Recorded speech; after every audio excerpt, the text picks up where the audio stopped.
former British Olympic swimmer, Sharron Davies, 59, has called for all sports to follow FINA, as they place a ban on trans women who have experienced any part of male puberty from their races.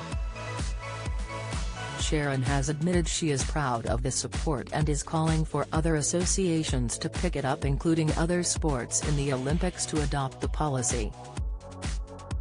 The World Swimming governing body, FINA, announced a new policy yesterday that trans women who have experienced any part of male puberty can no longer enter female events.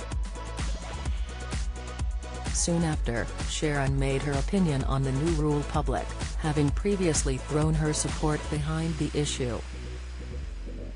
She said, "I am so proud of FINA for at last being the first to be brave enough to stand up for female athletes. I think what cycling has done is disgraceful. They have basically said they are happy for female athletes to compete with a disadvantage. I'm afraid that is not acceptable in a world where we don't believe in sex discrimination," she told Sportsmail. The new policy comes following a Congress meeting with the Extraordinary General Congress, where members heard a report from a transgender task force. Among those to speak at Congress included American Summer Sanders and Australia's current Olympic champion Kate Campbell.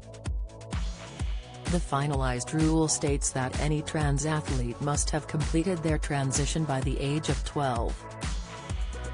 This was passed with a majority of 71% from 152 FINA members and comes into force today. FINA will also establish an open category for swimmers whose gender identity is different from their birth sex. Speaking about the decision, the governing board's executive director Brant Nowitzki said, "FINA's approach in drafting this policy was comprehensive, science-based and inclusive, and, importantly, emphasized competitive fairness."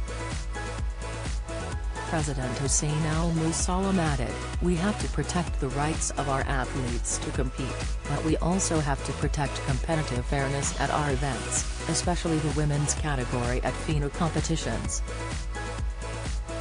The debate over transgenders in sports began earlier this year when Lia Thomas became known as the first transgender swimmer to win the highest U.S. national college title. The 20-year-old won the women's 500-yard freestyle, having previously swam for the men's team in Pennsylvania. She previously competed for 3 seasons with the men's team before starting hormone replacement therapy in 2019. Lia had stated that her aim was to qualify for the Paris Olympics in 2024. However, FINA's new policy bans the young swimmer from racing against women at the Games or any other international sporting events. Sharron continued, "It's the first victory and an extremely important one. I can't tell you how hard it has been. I have hardly worked for 3 years because the trans activists made my life hell. But I was so determined because nobody stood up for my generation way back in the 70s and 80s. I was absolutely determined another generation wasn't going to deal with that. Today's swimmers will be relieved.